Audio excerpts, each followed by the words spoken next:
I stepped into the spacious hall of our house, illuminated by soft lamps. Evening had already wrapped everything around, and in the silence, only my footsteps echoed on the marble floor. This house, an illusion, a fortress I'd grown accustomed to hiding behind. Here every item, every decoration whispered of prosperity, comfort, and elegance, in which I had been wrapped since becoming Mrs. Mason. Life with David easily shaped itself into an almost perfect marriage. He's generous, gallant, and caring, although his care sometimes feels more like protection, as if I were a delicate flower to be nurtured in greenhouse conditions, away from wind and rain. David has a clear vision of our life, beautiful and untouchable, like a showroom. And it's within this showroom that I sometimes struggle for air, for true, sharp sensations that electrify through the skin, cause my fingers to tremble and blur my mind. And here, Jake enters the scene. Jake is my secret, my mystery, hidden behind marble walls and locked away as soon as I step across the threshold of home. He's that very missing edge I had always lacked in my beautiful but predictable life. With him, I can be real, in every glance, gesture, and word. His assertive, persistent nature awakens in me what I had tried to silence for years. I allowed him to possess me, becoming his personal territory where he left his marks, proving each time that this right belonged solely to him. That evening, when we were alone in the hotel room, it felt like I was locked in a special space. Jake cuffed my wrists to the headboard. His gaze was intense yet captivatingly calm. In his hands was a feather, weightless, innocent in appearance, but in his grasp it was dangerous. He slowly brought it to my neck, then glided it along my collarbone, the inside of my arm, and I froze under his touch. In those moments I forgot who I was, where I was, or what awaited me beyond this room. These encounters gave me a strange sense of freedom, but I knew it was temporary. I understood that I was destined to return to our impeccable home and resume the role of the ideal wife. And perhaps this secret life saved me from the silent loneliness I found myself in every time I was alone with David. Yet some evenings, when he was near, a discomfort would creep in. He looked at me as if trying to decipher what really lay behind my smiles and endless conversations about domestic coziness. And while I'm sure he suspects nothing, there are moments when his gaze grows more observant, as if a faint suspicion flashes in his thoughts. I would instantly brush away that feeling, convinced that my husband believes in our union as his most cherished possession. I stepped out onto the terrace, enjoying the cool night air. From there, the city lay before me, seemingly foreign. This city was for David, for his circle, but not for me. I had grown too used to being second in his life. Somewhere beyond this city lay my true essence, which I now understand was yearning for freedom. With Jake, though, everything is simpler. He doesn't demand proof of loyalty or devotion, nor does he build fortress walls around me. On the contrary, he demolishes them, letting me feel alive, breaking free through every touch, every commanding word. The next morning I entered the office with a faint sense of something new. Yesterday, I had first noticed our new employee, Nick, and the thought of how easily I'd made him blush stuck with me. The office gradually filled with familiar noise, phone calls, rustling papers, the hum of voices. But today, all of it felt like a background, a stage curtain behind which our little intrigue was hidden. Nick had arrived earlier than anyone, as a new employee, not yet fully settled, should. He was already at his desk, bent over his laptop, trying to ignore the presence of others. I noticed him before anyone else. There was something about him that drew the eye, a shy charm he seemed to want to hide, and a certain inner restraint, unusual among noisy and self-assured colleagues. He carried himself as though he came each day with a clear plan not to stand out. His manner of dressing, always neutral shirts, muted colors, a neat collar, completed this image. But it was this modesty, accentuated by submissiveness and delicacy, that unexpectedly piqued my interest. After a short meeting where we were introduced as members of the same project, I managed to exchange a few words with him. His voice was quiet and slightly unsure, only adding to his appeal. I asked him how he managed to handle work so calmly in a new place. Nick blushed slightly, shrugged, and said it wasn't too hard. He was just trying not to let anyone down and did his best. I noticed a light blush on his cheeks and looked at him with a slight smile, seeing him avert his gaze. It seemed almost comical, and I couldn't resist the urge to play a bit with this shyness. Our conversation, though businesslike, gradually took on a hint of light flirtation.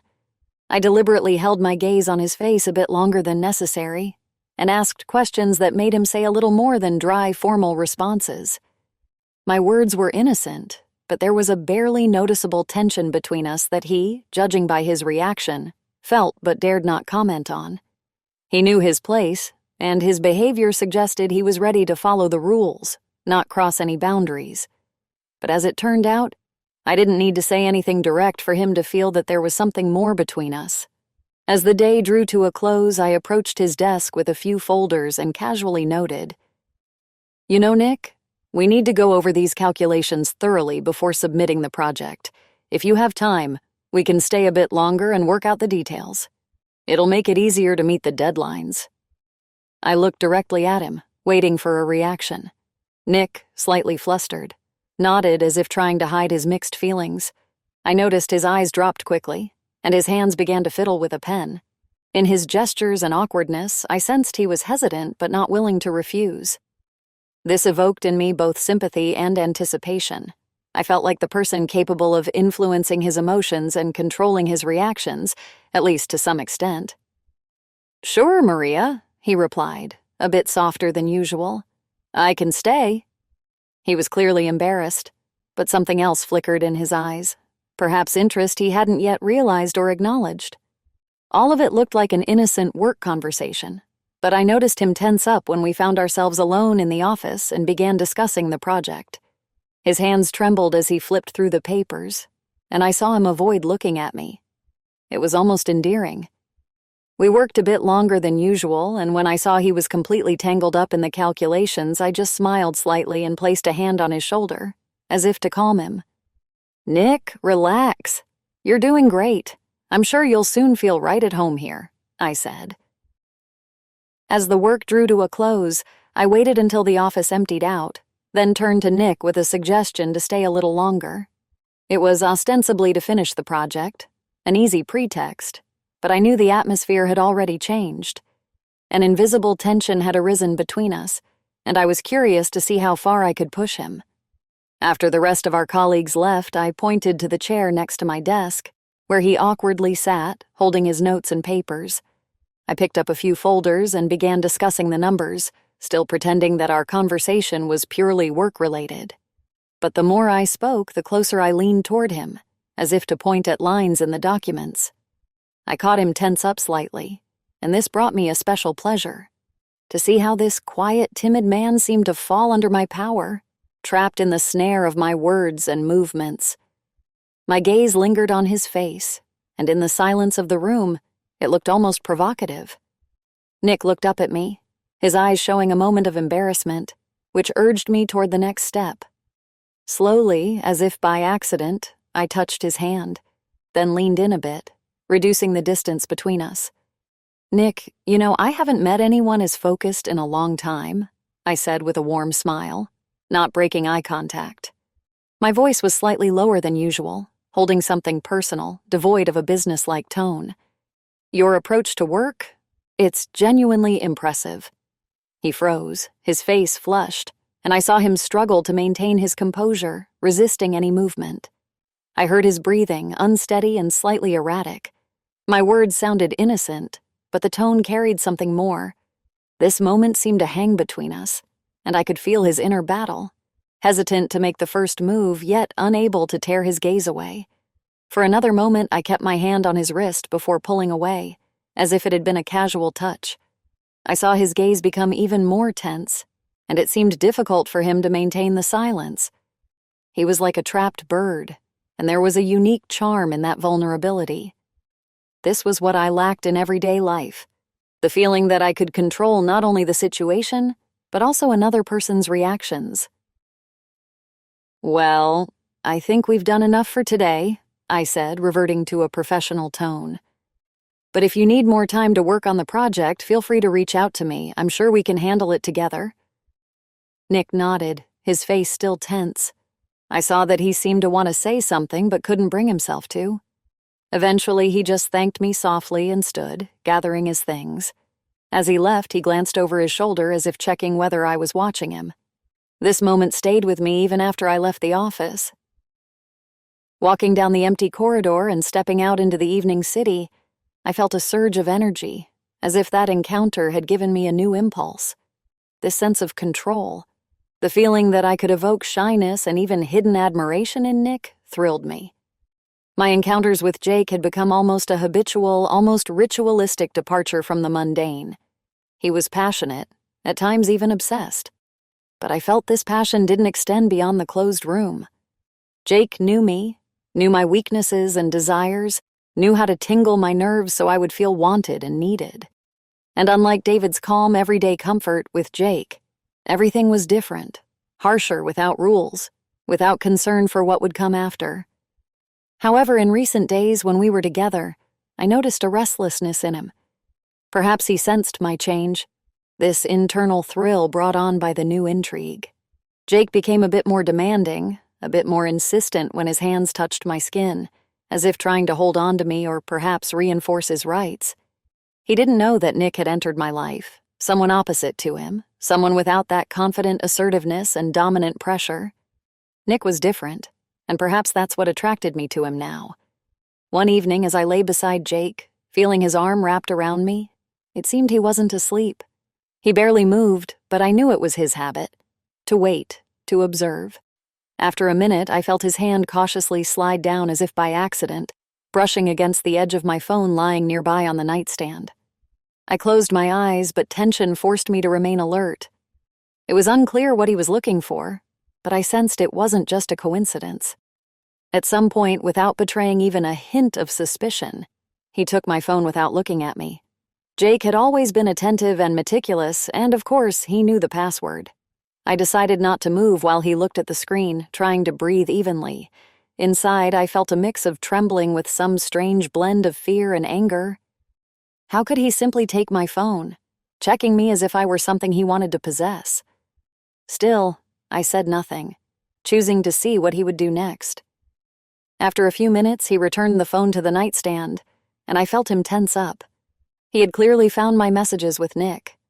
A strange mix of relief and tension overtook me. On one hand, it felt like a challenge. On the other, I knew Jake wouldn't just let this go.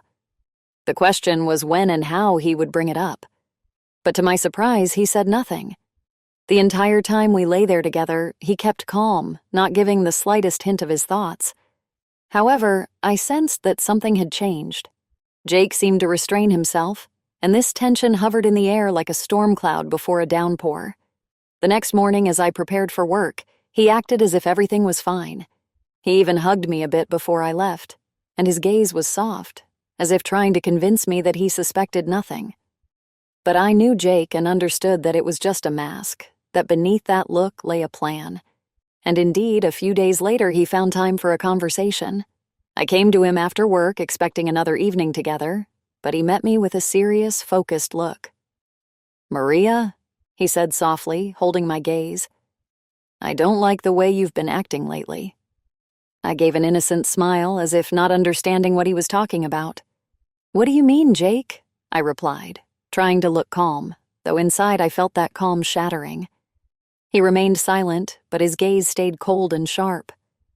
"I saw your messages with Nick," he finally said, cutting off any chance of excuses, "and I want you to stop all contact with him." I froze, feeling my thoughts momentarily stall. His demand sounded like a sentence, and I felt as if I were standing before a wall from which there was no escape. However, anger surged within me like a wave, making me hold his gaze. "You have no right to tell me anything," I replied coldly, looking him straight in the eye. "Nick is just a colleague, and I'll decide for myself with whom I communicate." Jake didn't back down. His eyes revealed something more, almost fury, and at the same time satisfaction, as if he had finally found a way to regain control of the situation. "Maybe I don't," he smirked, "but I can make sure this all ends badly for you." I simply smiled and left his office. The evening started like usual. David had left for a meeting with partners, and I knew it would be a while. Such meetings always lasted late into the night, I didn't even ask when he would be back. I knew from experience that I would have plenty of time. This opened up the possibility of seeing Jake, and I almost instinctively went to him. He usually waited for me eagerly, but today something was different. His gaze carried suspicion, and the cold notes in his voice made me cautious. We sat across from each other in his small room, and from the first minutes, I sensed tension. Jake was silent, as if gathering his thoughts, and finally he spoke, not hiding his irritation. "Maria," his voice sounded cold and unyielding. "I want you to stop communicating with that Nick." I froze in surprise. Until now, he had never allowed himself to openly dictate with whom I could have contact. It reminded me of an attempt to control my life, and frankly, I didn't like it at all. "Are you serious?" I smiled, trying to hide my irritation. "Nick is my colleague and our communication is work-related. Why does that bother you so much?" Jake frowned, his face growing even more rigid. He leaned forward, staring into my eyes as if trying to read my thoughts. "I don't believe it's just work," he answered sharply. "And honestly, I don't care. I want you to stop talking to him. You belong to me, Maria." His last words struck me like the tip of a knife. That phrase, "you belong to me," was so harsh that for a moment I lost my composure. Jake's words seemed foreign to me, almost absurd, as if he suddenly decided he had the right to dictate with whom and how I could interact. "I belong to no one, Jake," I replied, trying to keep a calm tone, though inside I was already seething with rage. "I decide for myself with whom and how I spend my time. You can't tell me what to do." A flicker of restrained emotion appeared in his eyes, and I understood that he wasn't going to back down easily. But I wasn't worried. I knew I wouldn't let him set his rules. Jake was used to me agreeing to his desires, to him controlling me, but this time I stood firm. "You're mistaken if you think you can do as you please," he said through clenched teeth, his face pale with tension. "I see perfectly well what's going on, and if you don't stop it, I'll make you." I raised an eyebrow, feeling both irritation and surprise. His threats seemed laughable to me, but by his tone, I understood that he was serious. I didn't want to waste energy on this discussion and brushed it off, pretending his words meant nothing to me. "Jake, maybe that's enough," I replied coldly. "I'm not going to discuss this any further." This conversation was starting to annoy me, and perhaps this feeling drove me to act more decisively. His persistence, his authoritarian manner of dictating terms. I moved closer, holding his gaze, and just as he opened his mouth to respond, I leaned in and kissed him, cutting off the torrent of accusations that seemed ready to erupt. My kiss became almost a challenge, a gesture showing that he wouldn't control me. His resistance faded as soon as I drew near. He responded to my initiative with the same passion that had always filled our connection. We were both silent, immersed in a fervent silence where there was no room for his jealousy or my verbal barriers. All his threats and accusations dissolved in that heated embrace. I gave him my anger, my irritated exhaustion. All of it fused into total passion, swallowing the remnants of rationality. He held me tightly, demandingly, as if asserting his dominance, but I just smiled, accepting this intensity. This side of Jake was what intrigued me. He didn't surrender and wasn't afraid to demand. This passion and untamed nature set him apart from David, reserved and caring, whose gallantry sometimes seemed too ordinary, almost predictable. Jake, on the contrary, knew no limits and was ready for this fierce game, where each touch meant more than words.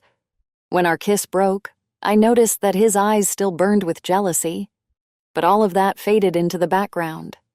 We spent the evening forgetting about the recent argument, and only when I was alone again, returning home late, did I realize that this conflict still hung in the air. Jake, having failed to get what he wanted, was unlikely to let the situation go so easily. For several days, I noticed how Nick grew increasingly obedient in my presence. He tried to stay away, but every time I paid him attention, a shyness flashed in his gaze, turning into hesitant confusion. Our interactions reminded me of a game in which I intensified my control over his reactions with each move, feeling this power over him even stronger. This time, I decided to take a risk. When he entered my office to discuss project details, I met him with a warmer smile than usual and gestured for him to sit down. He froze, holding the documents in his hands. and I noticed his fingers tremble slightly. We exchanged a few dry words about work, but I felt something else hung between us, tension eager to burst forth. Finally, I stood, approached him, closing the distance to a barely perceptible space, and sensed him freeze, as if awaiting my next step. "You're doing an excellent job," I said, emphasizing my words in a soft but commanding tone. "I think you don't need to worry so much." In response, he merely smiled slightly, trying to avert his gaze. But I didn't give him that opportunity. Before he could say anything, I leaned in and kissed him, leaving him with no choice, making him understand that he was under my control. He froze, and in that moment I felt everything. His confusion, tension mixed with desire, and complete lack of resistance. He clearly lacked the courage to pull away or make any move against my will, and I saw he couldn't resist my desires. I ran my hand along his cheek, gently, as if by accident, and as I slightly pulled back, I looked at him with a faint smile. "You're free to go now," I whispered, feeling a slight hint of mockery, almost a hidden promise in those words. Nick nodded, trying to regain his composure. He cast one last embarrassed glance and quickly left, leaving me alone with my thoughts. His shyness and vulnerability attracted me, giving me that sharpness of feeling that I couldn't achieve in other relationships. And while I watched him disappear behind the door, I knew that his embarrassment and awkwardness would still return to me in my thoughts when I saw him at work again. Meanwhile, Jake was increasingly convinced of his right to control my life, but I didn't even suspect it. For me, his threats were empty words, just another attempt to assert his dominance. I thought I could brush off his pressure, but he was already hatching a plan, which, as I later realized, turned out to be far more serious than I could have anticipated. David seemed to sense the changes. Our encounters had become almost accidental, and we lived in the same house as neighbors meeting in passing. He remained polite and caring, but his gaze lingering on me longer than usual betrayed a certain wariness. And that evening, it seemed he finally decided to voice what had been accumulating within him. We were having dinner in a cozy restaurant, far from home and all familiar places. Ordering wine for me, David cautiously slid the glass closer, and leaning forward said, "Maria, you've seemed troubled lately. I see you leaving early, returning late. Is it work?" I allowed myself a slight smile, feigning light fatigue. "Yes, work demands attention," I replied, trying to look like the devoted wife. "You know how important our home and marriage are to me. I just want everything to be in order." His eyes gleamed with joy, as if he believed my words. He touched my hand and suggested, "Maybe we should take a little time off together. I could clear my schedule for a week and we could go to the islands. Just you and me. What do you think?" I knew I couldn't refuse this offer. I needed to maintain the image of a loving wife, willing to spend time alone with her husband, so I readily nodded, smiling at him. "That's a wonderful idea, David. It'll be good for both of us to relax." We finished dinner, and saying goodbye to him, I immediately headed back to the office where Nick awaited me. At the entrance, I acted as if we needed to discuss a report, but as soon as we were alone, his shyness rekindled that feeling of control in me. He held himself a bit tensely, as if uncertain about my intentions, but I gave him no time to ponder. I approached him closer while he still held his papers. My gaze left no doubt about my intentions, and before he could say anything, I touched his shoulder, slowly sliding my hand to his neck, and kissed him. In that moment, he tensed up but didn't attempt to pull away. His confusion and simultaneous submission felt like a challenge to me. The kiss grew more passionate, and Nick completely lost control, as if losing the ability to resist. I felt his pulse, his deep breaths, and the way he surrendered to each of my touches filled me with a sense of total power. In that moment, I didn't need to say anything. Everything between us spoke for itself. In this quiet office away from the world, I fully indulged in this secret game. When we finished, I held his gaze and with a slight smile said, "You're free to go now." He blushed, lowered his eyes, and nodding, quickly left, leaving me alone. His pliability, his awkwardness, and vulnerability reignited my desire, making this evening thrilling. On one hand, David awaited me, offering a vacation on the islands. On the other, Jake, irritated and displeased. But here, with Nick, I felt free. However, as I played my game, Jake was plotting his own, in which I would play far from the role I expected. This time, Jake wasn't going to stay silent. His demanding call reached me in the evening when I had just returned home and prepared for the usual tranquility. His voice was cold and sharp, each sound like icy needles piercing the atmosphere. "We need to talk, Maria," he said, not tolerating objections. "I won't tolerate your games with that guy any longer." I exhaled calmly, knowing the conversation would be difficult. Over the past weeks, he had become more intrusive, and his demands to control my actions began to irritate me. I had no intention of bowing to his whims and certainly didn't intend to follow his commands.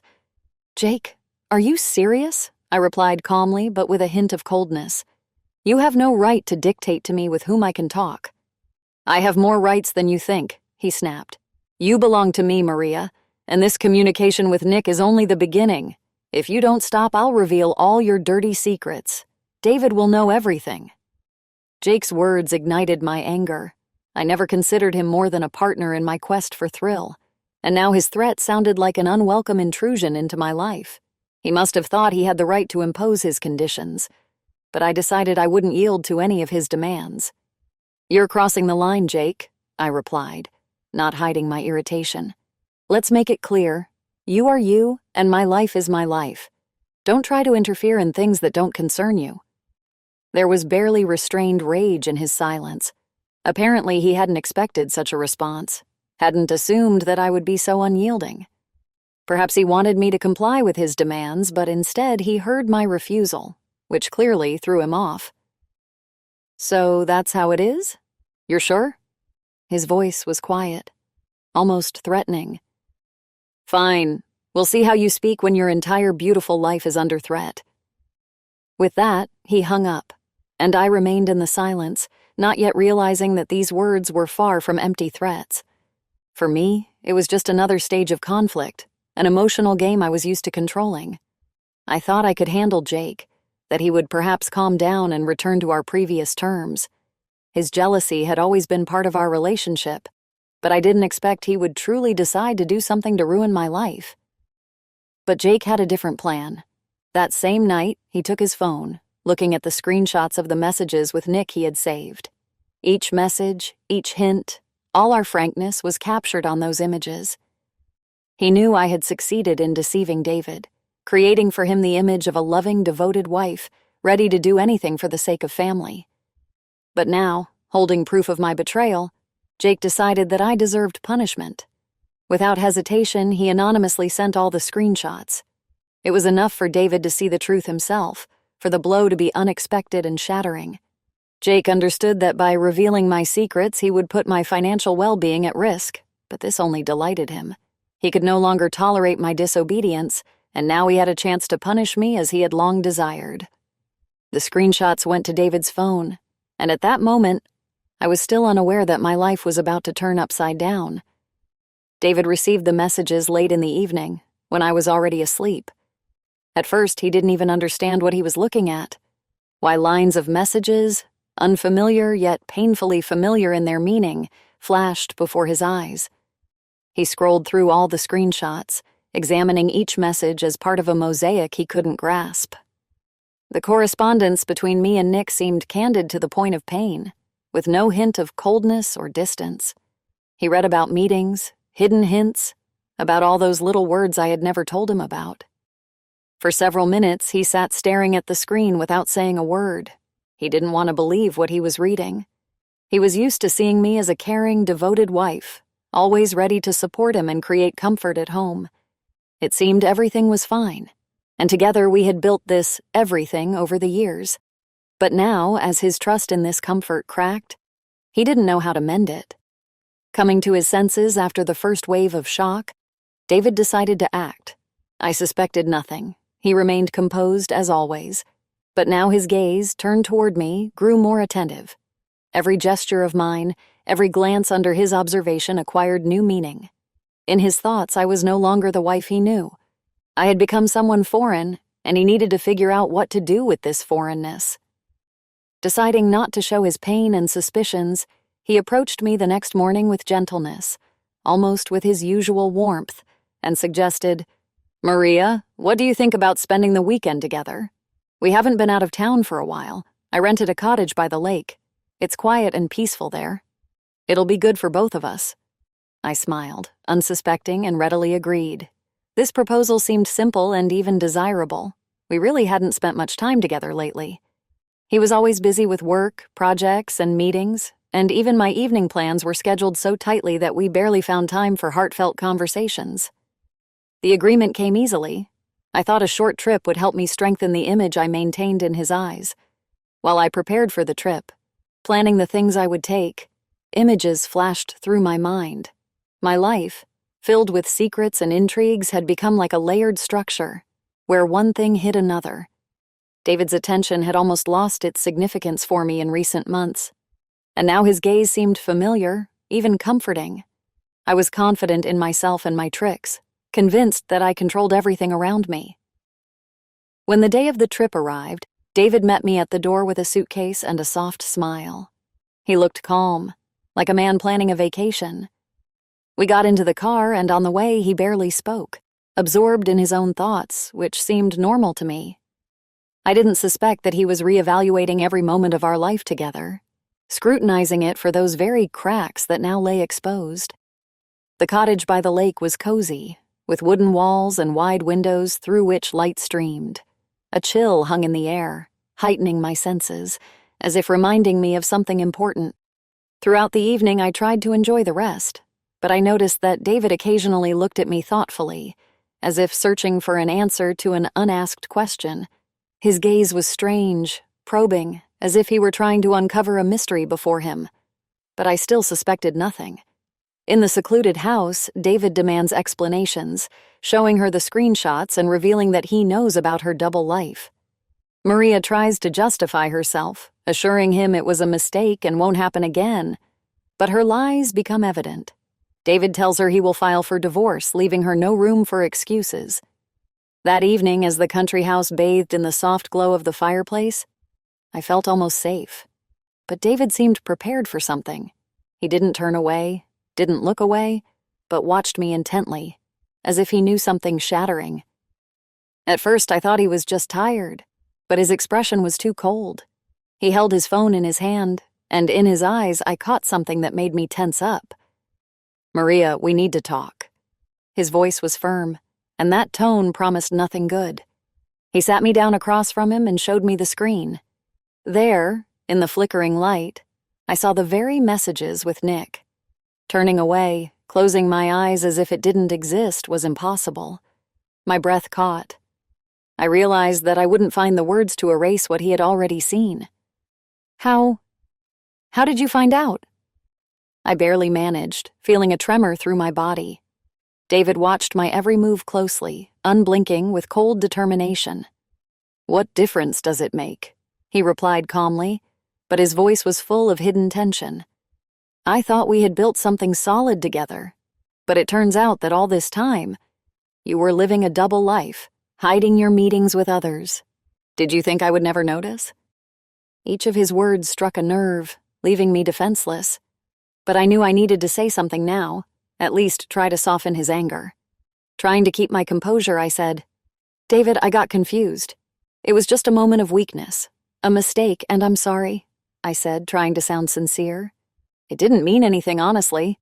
I know I should have stopped it. But it won't happen again." He looked at me, not hiding his bitterness and disappointment. "You call this a mistake? This was a lie you kept hidden behind my back. Numerous meetings, messages, and you think you can just apologize?" His voice broke, revealing a pain I had never seen in him before. "You betrayed me. And this can't be fixed." I was seized by fear, not so much from losing David himself, but from losing the stable life he provided. With his departure, everything crumbled. The comfort and carefree life I had grown used to over the years. I knew I would lose not only him, but everything he gave me. Our life, our home, his financial support, which seemed inviolable. But he wasn't willing to listen to excuses. "I'm filing for divorce," he pronounced, as if delivering a final sentence. These words pierced me to the core, and I felt a chilling anxiety seize my thoughts. I tried to protest, to plead, but he raised his hand, stopping me. No, Maria, I don't need any more explanations. All this time you deceived me and now I can't trust you anymore. With those words, he stood, leaving me alone in silence, shattered. Thoughts of loneliness and the realization that I would have to leave the life I had become accustomed to plunged me into bitter despair. After that conversation in the country house, my life spiraled downhill. David filed for divorce quickly, leaving no time to recover and figure out what to do next. I felt the walls of comfort I had grown accustomed to collapsing around me, with anxiety about the future growing each day, turning into the painful realization all the familiar privileges, money, and peace would vanish, and I would be left with nothing. I was alone, and the only thing left was to try to mend relationships with someone who might at least help. I thought of Jake, hoping he would agree to support me, at least temporarily. He was passionate, emotional, confident, and I thought he needed me. But when we met, reality turned out to be far from what I had imagined. There was no hint of that former attachment in his eyes. He looked at me coldly, indifferently, like a burden he would rather dispose of as soon as possible. Jake, I began with a faint smile, as if there hadn't been that scene with threats. I think we could see each other again, spend a little time together. It's hard for me now, and I would appreciate your support. He smirked, but that smirk was bitter, almost scornful.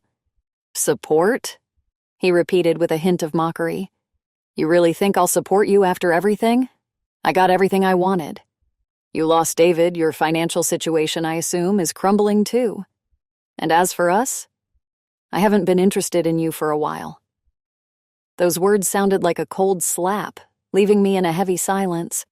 Jake severed our connection as if it had never meant anything to him.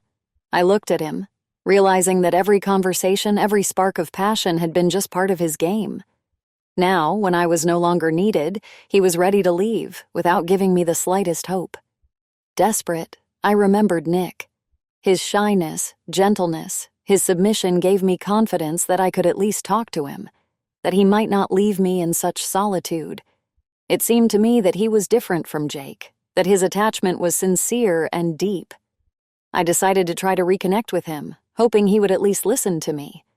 At work, I approached him during a break, trying to appear calm, but inside I was tense with anticipation. Nick, I began cautiously, could I talk to you in private? He looked at me. A flash of something resembling sadness crossed his eyes, but then his expression changed to something more stern, wary. We went into one of the empty offices and I tried to talk to him, explaining that things were hard for me and that I would like him to give me another chance. Maria, he interrupted. There's no need to explain anymore. I realized you were using me, and I can't work in this environment. I just resigned and no longer work for you. His words hurt more deeply than I could have expected. I had no response. He was right. I had indeed manipulated his feelings, thinking only of myself. And now the consequences of that came crashing down on me like an avalanche. Nick looked at me one last time as if saying goodbye, then left, leaving me standing alone in the empty office. Left alone, I finally realized I had lost everything I once had. Now, surrounded by emptiness, I could only look at the fragments of my life. I sat alone in my apartment, which would soon no longer be mine. This house, once filled with warmth and a sense of security, now felt foreign. Everything here reminded me of the past, items that once seemed so important, the expensive details I spent David's money on. They now felt like silent witnesses to everything I had destroyed with my own hands. For the first time in all this time, I truly wondered, what had I been trying to find? What was I willing to risk, deceive, and weave schemes for? I had always thought I deserved more. More passion, more emotions, more power. I felt like I was living only halfway, that I needed that adrenaline, those secret connections. I lied to myself, believing that it all brought me happiness, that it made my life genuinely full. But now, looking back at my life, I realized none of it brought real satisfaction. First, David. I betrayed the person who trusted me, who thought we were a family, thought I was his support and comfort.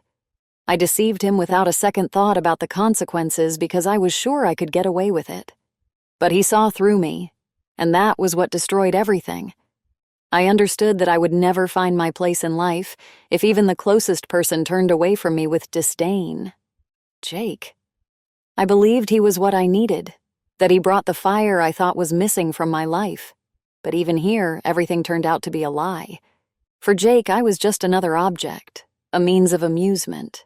And when he stripped away my comfort and stability, he lost all interest in me. I was merely a toy in his hands, and when he was sated with his revenge, he simply discarded me from his life. Nick, the only person who sincerely believed in me, whom I used without a second thought, not even considering it worth pondering. I thought I could control him like everyone else, that he would be there even if I acted cruelly and thoughtlessly. But I was wrong, and when he saw the truth, he left me alone, without a single word of farewell. And here I was, left with empty hands and an empty heart, realizing that none of my tricks, none of my encounters, none of my lies had brought me happiness. I had destroyed not only my relationships and my life, but also the person I could have been if I had chosen a different path. A path where I wouldn't have to constantly pretend, manipulate, and lie for my own pleasures. A path where I could have been sincere and genuine. I looked at the walls around me, felt the cold and emptiness, and suddenly realized that I was utterly alone. I would never be able to regain the life I had, never be able to trust again as David had trusted me, or be a part of something meaningful. Everything I once had, everything that seemed important, was now destroyed, and I had done it myself. For the first time, I realized that my entire path had been a mistake,